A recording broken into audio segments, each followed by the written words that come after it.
Welcome to Evidence Based, a new Harbinger psychology podcast. I'm your host, Cassie Stossel. On today's episode, we're talking about how adult children can make peace with their decision to cut ties with their parents and heal emotional wounds with Dr. Sharon Martin, author of Cutting Ties with Your Parents. Sharon is a licensed psychotherapist specializing in helping adult children recover from difficult childhoods. She writes extensively about codependency, perfectionism, and healthy relationships, including the popular blog Conquering Codependency for Psychology Today. In addition, she is also author of the CBT Workbook for Perfectionism and the Better Boundaries Workbook. Hi, Sharon. Thanks so much for joining me today. Thank you. My pleasure. Happy to be here. I think this is such an important topic. Starting with, why do adult children cut ties with their parents, and what are some common reasons that you see in your practice? Yeah, it's a great place for us to begin because unfortunately there are a lot of misconceptions about why adult children cut ties. I think the most important thing for us to remember is that this is a decision of last resort for people. People do not want to be estranged from their family. If there was an option for them to sort of fix the relationship and make it fulfilling and a healthy relationship, people would definitely choose that. So, what is happening is people are cutting ties because of long standing relationship problems. So, this is not a one off or even an occasional argument that is leading people to cut ties. It is a long standing pattern of being mistreated. And usually it's a pattern that has begun in childhood and continues into adulthood. So, it is abuse and being poorly treated, and that can take a lot of different forms. So often I hear about physical and or emotional abuse, including things like being disrespected, being humiliated, manipulated, taken advantage of, controlling or demanding behaviors from parents. Also, things like feeling unappreciated, unwanted, unloved, being outwardly rejected or not accepted for your identity, for who you are as a person. And also, parents who are indifferent, simply not interested in their children's needs or who they are, their feelings. So there's just sort of an expectation of a relationship, but nothing reciprocal that is being given. So those are probably the biggest reasons that I see. And what I see in my practice really lined up with the research that I did when I went to write this book is that this is across the board. This is what the adult children say are the primary reasons for their decision. Yeah, and I think what's interesting too about following your work for all these years that we've been working together is seeing you go from boundary work into this. And I think that is like a logical next step for when boundaries are being disrespected, being violated. So I think that's interesting just seeing your work move this way. And as we're talking about adult children who are working through that healing process after cutting ties, why is it important for them to understand their own reason for doing so? Well, I really think that we need to understand our reasons anytime we're trying to do something that's difficult or challenging in our lives. So I think the same thing applies even if you were, say, going to go to therapy or even start going to the gym and you're sort of asking a lot of yourself. And so it's going to help you be more motivated and persevere through the barriers and the challenges that are going to come up if you understand why am I asking myself to do this thing that is difficult, right? I could just stay home and sit on the couch, but if I understand my motivation, the goals, what am I trying to get out of this? It's going to really help you stick with it. Yeah, and I think also understanding your reasons for doing so probably goes into this concept of self-trust. So, can you talk about what that is and why that's so important? Sure. So self trust is our ability to believe or understand our own perceptions and our own judgments.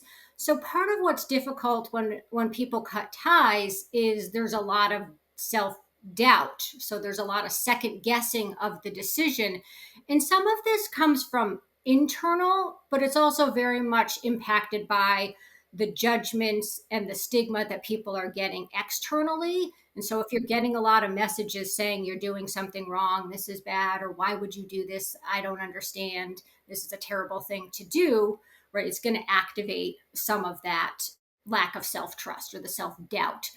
And often what I tell people is that, people who are in the situation of cutting ties with their parents because they have these really, toxic or abusive relationships, they've already been set up for a lack of self-trust, if you will, because often what happens in dysfunctional families is that they don't actually deal with problems. And of course, this is, again, it all connects back to why we're in the situation of cutting ties.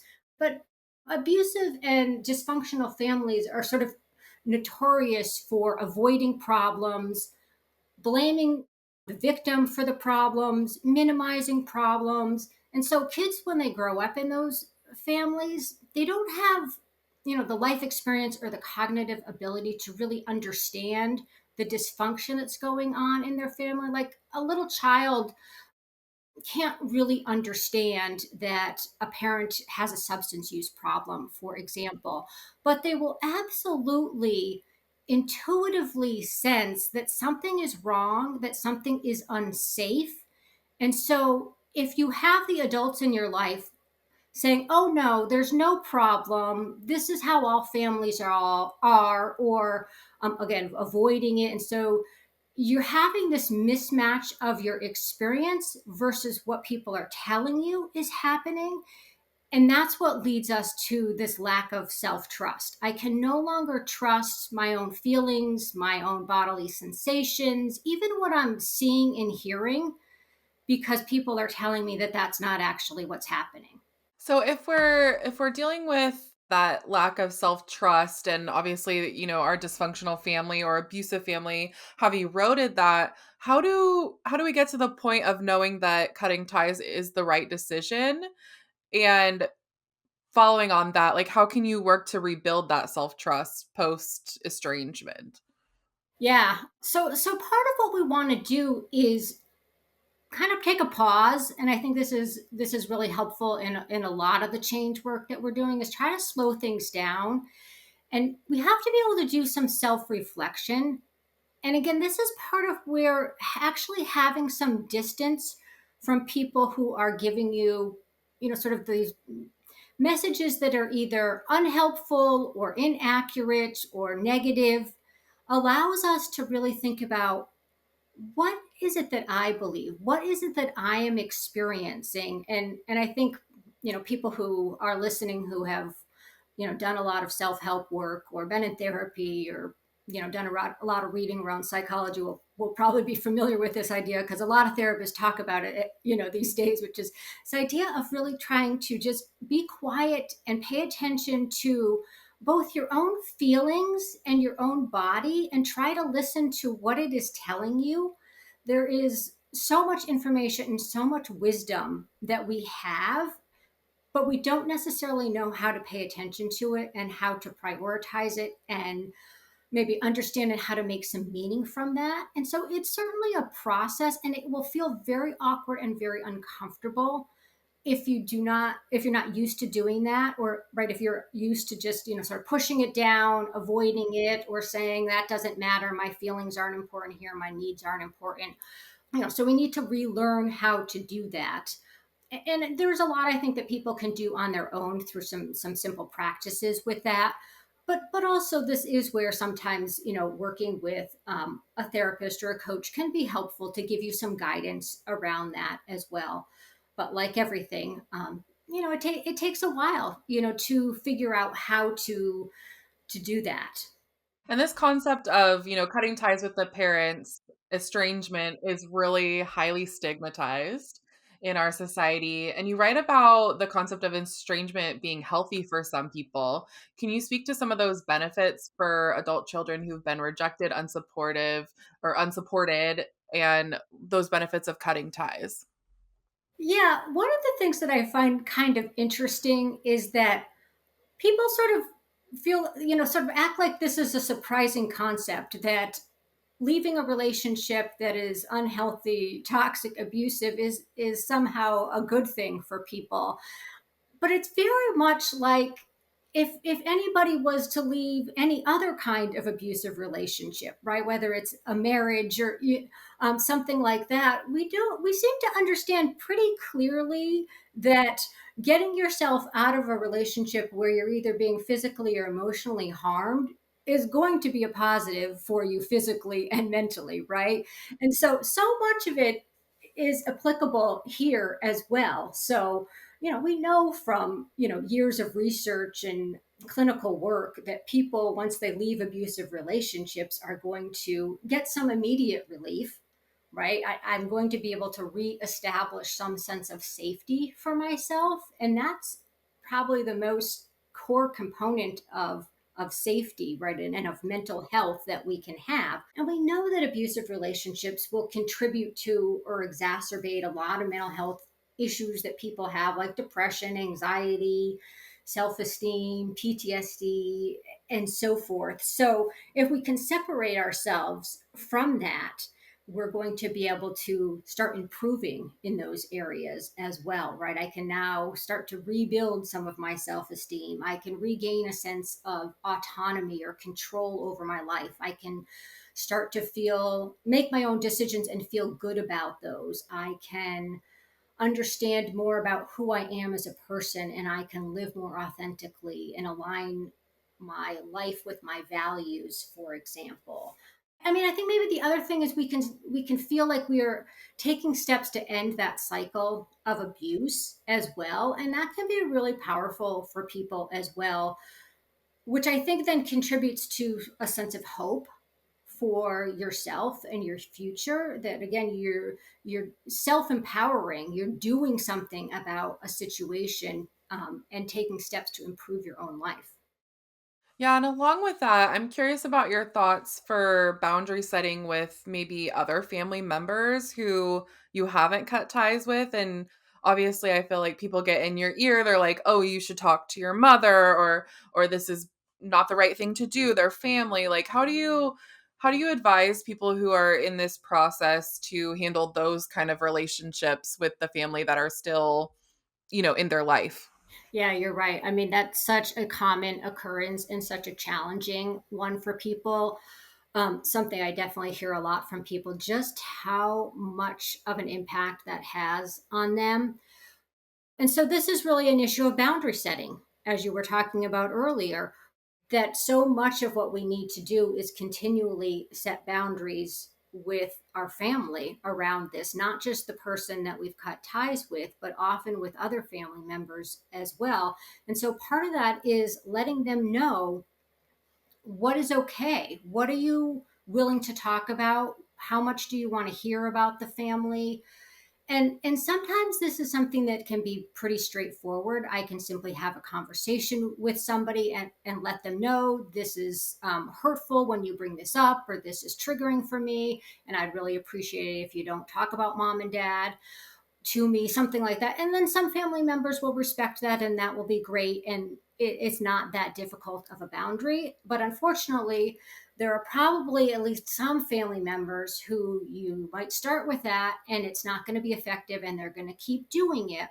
And so sometimes we need to, sort of up the ante here and have firmer boundaries with them, right? And that sometimes that is going to be, really firmly, but not necessarily in a mean way. We can, in a kind way, say, I'm going to need to end this conversation. And then you need to follow through and do it. Or it can be for some people, I need to block certain people on social media, even if I have contact with them in another way. Or again, say, I'm not going to respond to text messages about this. And ultimately, there are for some people situations where they do need to, cut ties, at least to some extent, with some of those family members that just keep pushing, because it's so painful. I mean, both just bringing it up. I mean, it's also just so disrespectful that, certainly it is an indication of problems in the relationship. I would say, if somebody is unwilling to respect your boundaries, not just in this context, but in any. So it doesn't maybe bode well for the relationship in general in terms of the health of it. And so there are a lot of people who cut ties with one or two family members to begin with, and then they either ultimately need to cut ties with additional family members or other family members cut ties with them. Part of what we also see is that some family members sort of feel like they need to take sides in this. The way I really frame this for people is they often take the side of the person in the family who has the most power, who unfortunately is the abusive person, right? Because they're trying to do something to protect themselves or their own role or status in the family. And so if the abusive person is also pressuring other family members to not talk to you, then sometimes that is the outcome, unfortunately. Yeah, I'm glad we talked about that because I wasn't estranged from my mother, but there was a situation when her and my dad split up where I didn't feel like I could speak to her. Like I felt in a way taking sides with my dad. We were the ones who stayed with him. And I was just thinking of my grandma literally showing up at my work upset that I wouldn't talk to my mom.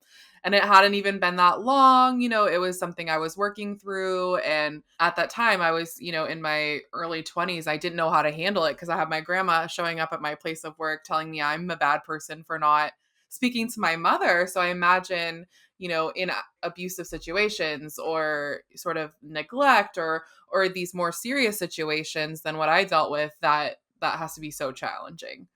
It is, and you can see very easily how people are then isolated, and they often feel like they have no family left, and sometimes that is the reality, that there's the entirety of the biological family has cut ties with them, and that wasn't necessarily their choice. Again, some of it may have been something that they initiated, but yeah, it's a very lonely experience, I would say, because of that. And just because of the lack of support in general, the lack of understanding, the stigma that comes with all of it. I mean, it astounds me, what I see online, the amount of judgment and really just hatred. And again, I hope that it's beginning to change slowly. And I think with books like this and other titles that New Harbinger has published have really helped move that forward with making it something that's more acceptable and more understood in general. But anyway, I mean, I do hope that we're moving in the right direction. I mean, again, like I make a lot of parallels to things like divorce that was so stigmatized not that long ago. And again, now we have so much more acceptance and understanding, and understand that that is a healthy decision. That's not all relationships can be saved or can become healthy relationships. And sometimes the healthiest decision for people is to end the relationship, to put the distance there. And so I hope that people will start to be able to apply that same notion to family relationships, to parent and adult child relationships, and see there's a lot of parallels. Yeah, absolutely. That's such a good comparison. And we briefly touched on it earlier. You talked about how distancing yourself can sort of bring clarity or work through that self trust. But you also talk about distance making room for that healing. Can you say more about that and what that looks like? Yeah, I believe that so much, that when you're in a relationship that is harming you, that's emotionally draining you, that's taking so much out of you, it's really hard. I would say probably nearly impossible to really invest and do healing work. It's kind of like if you're trying to shovel the snow while it's still snowing. You're just kind of staying afloat. You're really just surviving. You don't have the resources to put into healing yourself. And so that's one of the real benefits of taking that step back. Like you said, part of it is also our ability to sort of see things more clearly, to have a different perspective on things. Again, it's just so common when you're in the middle of a situation, it's really hard to see the patterns, the roles, the different nuanced pieces of what's going on, and that distance can help you see it more clearly. But yes, so much of it is that space will open up, maybe not immediately, but with a little bit of time, it will open up some energy for you and those emotional and practical resources for you to say, okay, Now I can stop being in survival mode. I can be in sort of healing mode, if you will, and start that process. We'll be right back after this short break. Hello, I'm Dr. Matthew McKay, creator of Therapy Assist. We've designed Therapy Assist to be an accessible and efficient platform. By providing a library of thousands of resources and the ability to customize workbooks, we're putting evidence-based tools in your hand, helping to improve client outcomes. Research consistently shows that between-session homework can significantly improve client outcomes and reduce dropout. But finding the right tools to assign can be time-consuming. Therapy Assist makes this process faster and easier. You can search through a library of curated resources, including psychoeducation, worksheets, exercises, meditations, and much more. You can use these resources both during your sessions and as homework assignments for clients, all with the confidence that they are rooted in evidence-based therapies. Therapy Assist's resource library is built on the firm foundation of New Harbinger Publications' 50-plus years of pioneering work in self-help and psychology. So you'll have resources created by world-renowned psychologists and researchers right at your fingertips. Our platform makes it easy for you to find exactly what you need with search filters and curated protocols.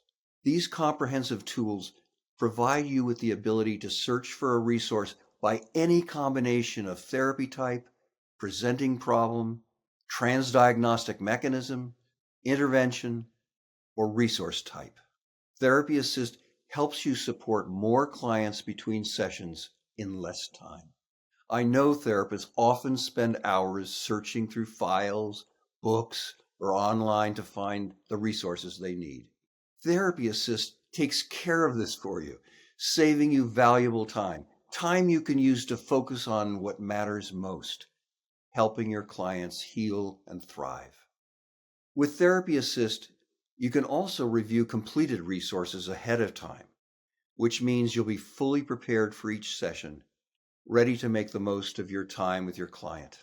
We understand the importance of having access to the most effective client resources in your work, and we're committed to continuously updating our library to keep pace with the latest research and cutting-edge tools in the field.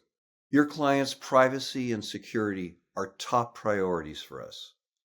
Therapy Assist is fully HIPAA compliant, so you can trust that the data entered is kept safe and confidential.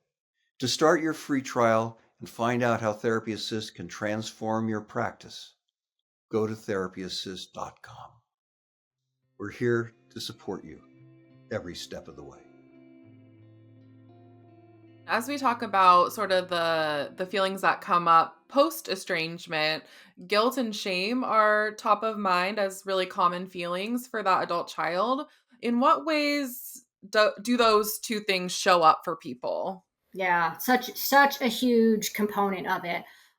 We've already talked some about the stigma, and that's really closely tied to those feelings of guilt and shame coming from, again, both inside of ourselves, that we have been conditioned or taught to believe that we are supposed to behave in particular ways. And when you are cutting ties with your family, you are going against so many of those societal expectations of what it means to be an adult child or even to just be a family member.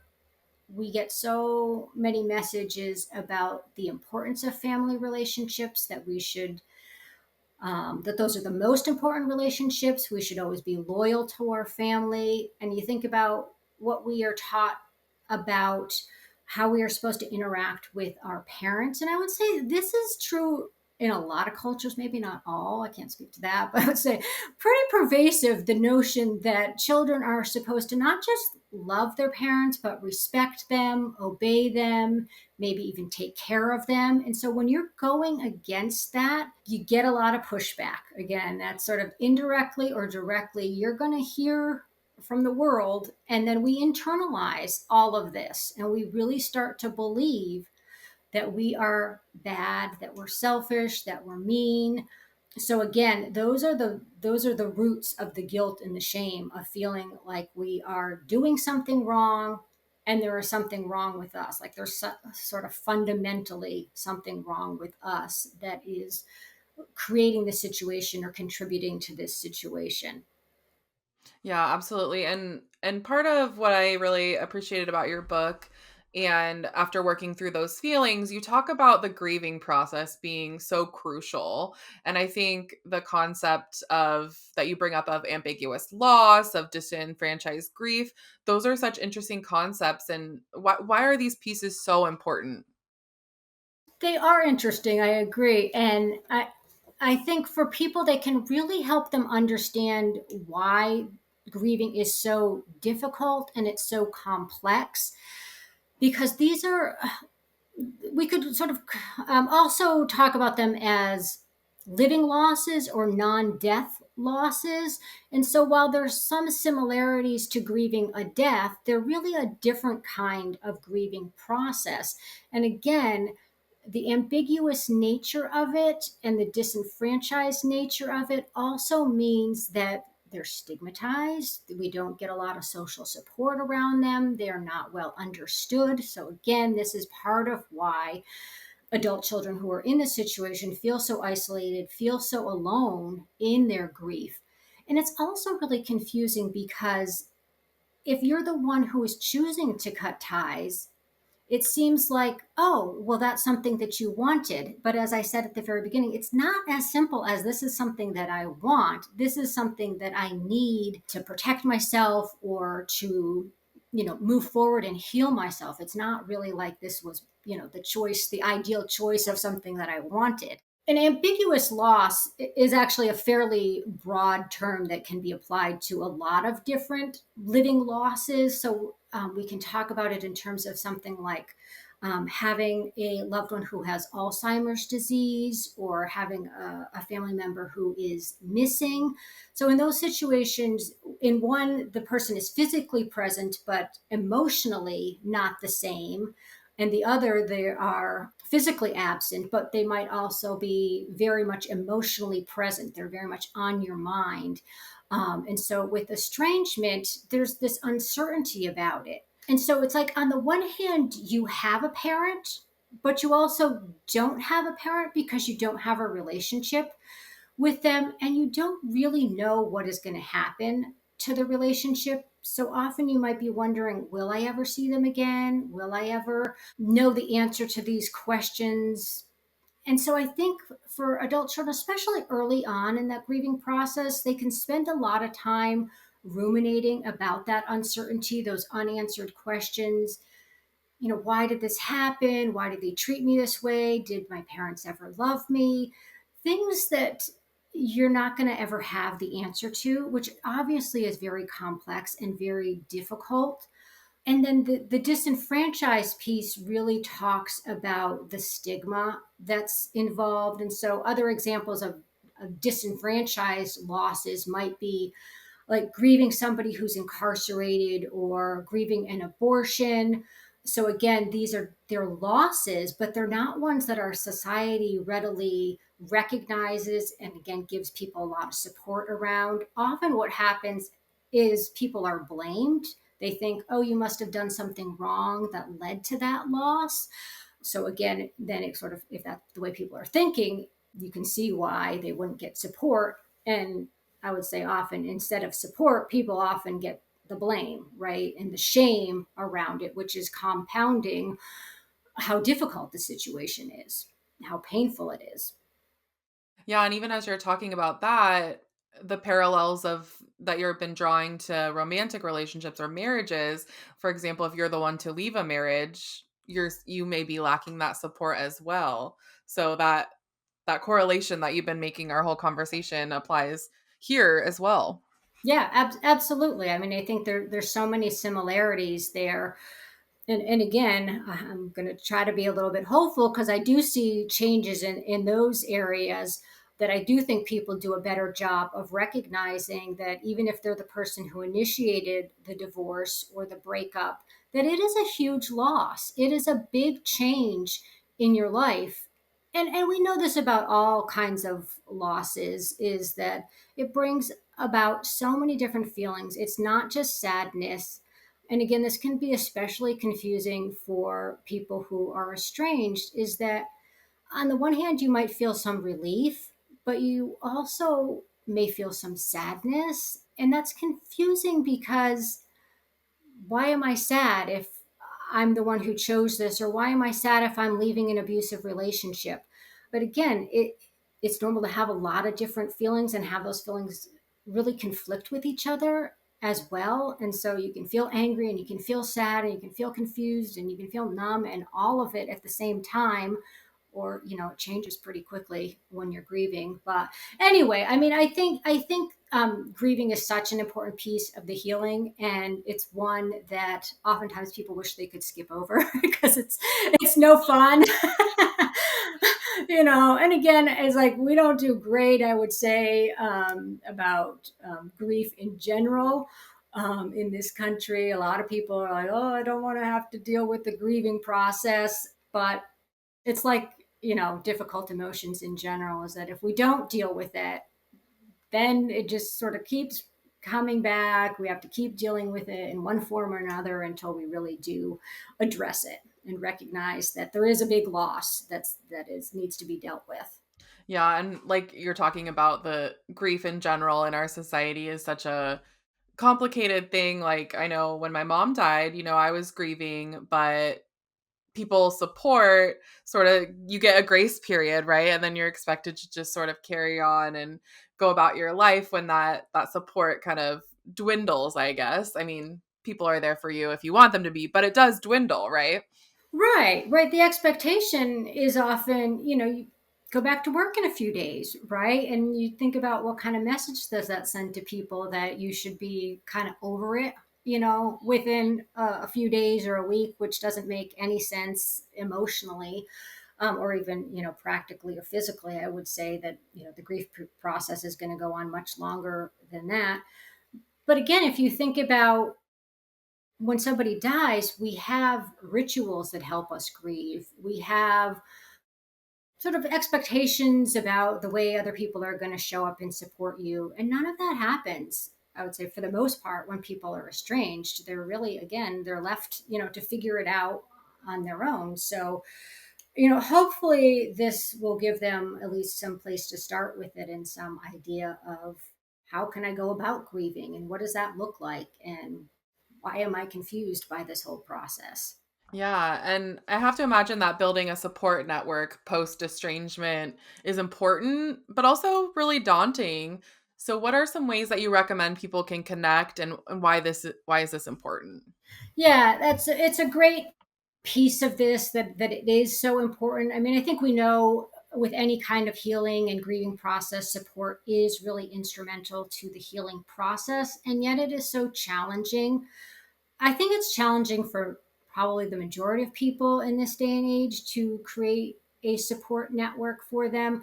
But again, as we've been talking about, estrangement being so misunderstood and so stigmatized, and also the fact that unfortunately, a lot of people who are estranged from family have lost at least part of that support network, from family, extended family members, or even friends who are judgmental and not supportive of it. They really are sometimes starting from scratch.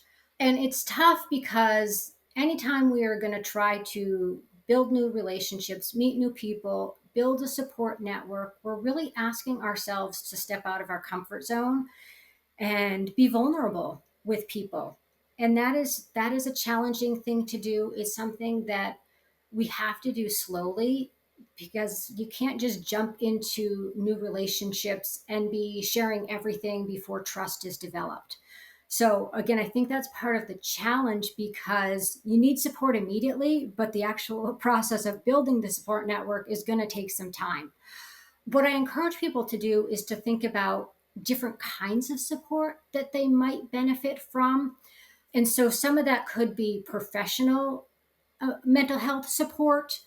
Some of that might be peer support. So people who particularly understand the experience that you have had. So that could be a peer support group, for example.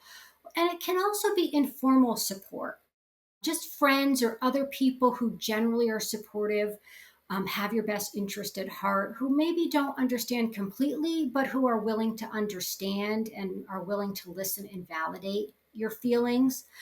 So again, if we can figure out a little bit about what kind of support am I looking for, can give us some direction on where to look for that. And again, you might say I need all of those kinds of supports, and that's great too, because it's also unrealistic to think that I'm going to get all of my support needs met from one person or one group or organization.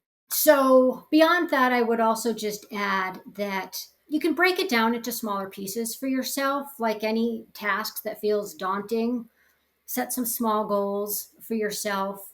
Maybe that's to interact with one new person this week, or go to this support group every Thursday for this month to try it out and see how it is. And you're going to have to experiment with some things and see what works, and see what feels right for you. And with the practice and some consistency, people can find some of the support that they're looking for. Again, I wish there was more. I mean, that's it's unfortunate, and this is probably not a suggestion that's going to resonate with everybody, but for those who are willing or are maybe a little bit more outgoing, I also really encourage people to start their own support group, or again, sort of informal. If what you're looking for doesn't exist, try to create it. Right, that's how we get new support groups and new support resources, is somebody has to be the one who starts it. That's so important. And I want to ask about two concepts that you brought up in your book. You talked about the concept of living authentically. What does that mean and why is it important? And I also want to talk about finding meaning too. Okay, sure. Well, living authentically means living as your true self, feeling like you can be who you really are. And it's kind of interesting in this context because for some people, it is not being able to live authentically is at least part of the reason why they end up cutting ties, because their family does not accept them and they don't feel like they can fully be who they want to be, who they are. And so then leaving that relationship that has sort of confined you and judged you and restricted you sort of allows you to then live more authentically. I think there's a lot of people who just haven't had the opportunity to really explore who they are. Again, because it's really common in dysfunctional families that you are expected. There's a lot of expectations about how you're supposed to behave and what you're supposed to believe and who you're supposed to be. So you really just may not have really had a chance to even think, well, maybe I have a different set of values or a different set of beliefs, or I'm interested in some different things. And so when you are able to do that, it really can add this richness to your life. It brings meaning and fulfillment to your life. If you've had the experience of not being able to live authentically, then you recognize that, I don't know. To me, it sort of feels like a weight that is just bearing down on you all of the time, that you're not able to express who you are. And that is such a fundamental piece of our experience, I think. And again, feeling like I matter, that I can show up and I can be understood. If you can't be authentic in your relationships, they tend to be pretty shallow, right? Because there's so much that you're holding back about yourself that you can't say, that you can't express. And so, again, when we can be authentic, it really allows a deeper level of vulnerability and love, I would say. I think it really allows you to feel seen and loved in a different way than if people really only kind of know you on the surface, or you even feel like maybe you're pretending a little bit to be somebody who you aren't. Then when people give you validation, love, acceptance, it doesn't really mean as much, because there's that sense of like, but they don't really know who I am. So they're kind of loving this version of me, but it's not my true self. I'm curious if you've seen in your practice how to support a partner through estrangement? Like if you're married and your partner might be going through that, is there anything you recommend for somebody who's maybe supporting someone who's going through this? Yeah, absolutely. I do have actually a little bit in the book about that. Not a lot, obviously, because it's not the main focus. It's sort of talked about in the context of both looking for support and being able to express to people what it is that you need, what they can do to be supportive. And sometimes that's people offering emotional support and acceptance. And also, some of that is other people helping maintain the boundaries that you need with your family. Because again, like if you have a partner, sometimes your family will try to get around your boundaries by going through your partner. Also, if you have children, it's important that you and your partner are on the same page about how are you going to talk to your children about the estrangement, or maybe what's changed in the family if this is something that has happened recently. So in terms of what you can do to support your partner, I think things like asking them specifically, what can I do that would feel supportive to you? Are there particular boundaries that I could help enforce with your family? Are there certain things that I could say or do that would feel supportive? I mean, and some of it might be, is this something that you want to talk about with me right now? I want to listen, I want to understand, or it could be being open to learning more about this topic. It could be, is there a book or a podcast that you think would be helpful for me to read or listen to so that I might understand this more deeply? Or are there like financial resources that would be helpful for us to contribute to your healing process or something along those lines? Again, I think mostly we want to make ourselves available to them. We want to show up emotionally without judgment for them. We want to try to understand. Yeah, absolutely. And as we wrap up, I'm wondering if you could talk about ways for someone to maintain their motivation if they've had a setback during this process. So, setbacks are definitely part of the process. And I think it's important if we understand that so we're not going to be surprised or maybe as discouraged. Of course, it's discouraging. It's probably a bit of wishful thinking that we all have, that we think, okay, it'll be smooth sailing. I'll just keep making progress. But, I always tell people it's more likely it's two steps forward, one step backward with any kind of change or healing process that we're going through.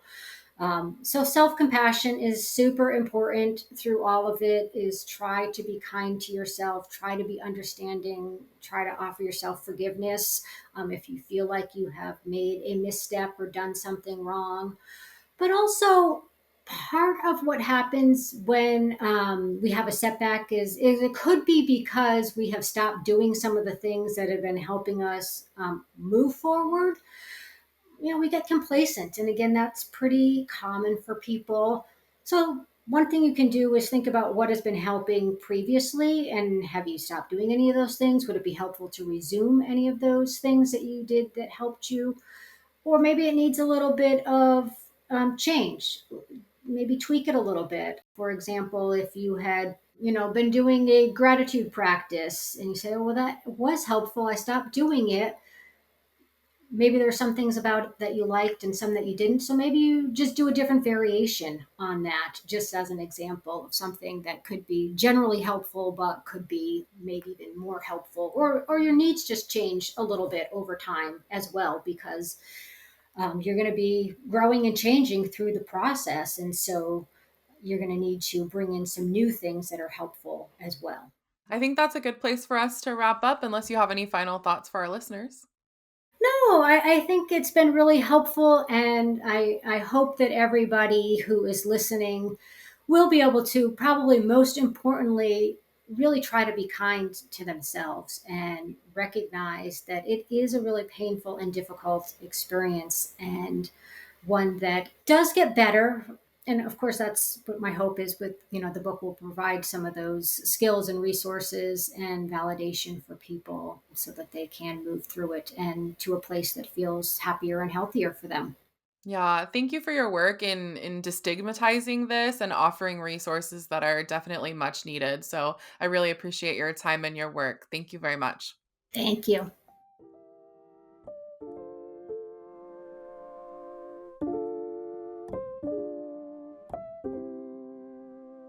Powerful tools to help you accept your decision, manage intense emotions, and thrive.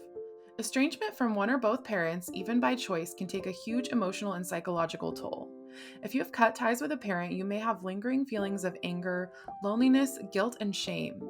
You may question or second guess your decision, and you may have trouble setting or keeping boundaries with your parent as well as others in your life. This workbook offers evidence based skills to help you heal the emotional wounds of your past so you can finally move forward. With this compassionate guide, you'll identify the reasons why you cut ties so you can accept and feel validated in your decision. You'll discover powerful tools to help you manage intense emotions, develop healthy coping strategies, and build a lasting and trustworthy support network. Most importantly, you'll learn to cultivate self-compassion and live your life authentically on your own terms. You'll also find step-by-step guidance to grieve your losses and release guilt, anxiety, shame, and anger, understand and overcome the effects of difficult family relationships, manage difficult days and occasions like holidays, weddings, and funerals, maintain boundaries, and build healthy relationships. They say that family comes first, but it shouldn't be at the expense of your mental health, happiness, or future. If you've decided to cut ties, this book will help you confirm that you've made the right choice and give you the tools you need to live your life with confidence. Visit our website at www.newharbinger.com and use coupon code podcast25 to receive 25% off your entire order. New Harbinger Publications is an independent, employee-owned publisher of books on psychology, health, spirituality, and personal growth.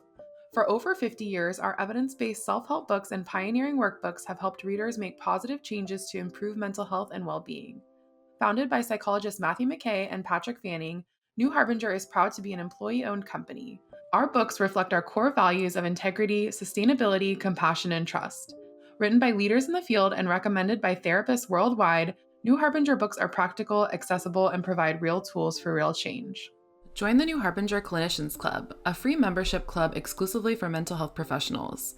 Sign up today and you'll receive a special welcome gift, 35% off all professional books, free client resources, free ebooks throughout the year, access to private sales, a subscription to our Quick Tips for Therapists email program, and more. Visit newharbinger.com/clinicians-club for more information. Do you have an idea for another episode? Do you want to send us a message? Our email address is podcast@newharbinger.com. We'd love to hear from you. This podcast was edited by Jesse Fancushion.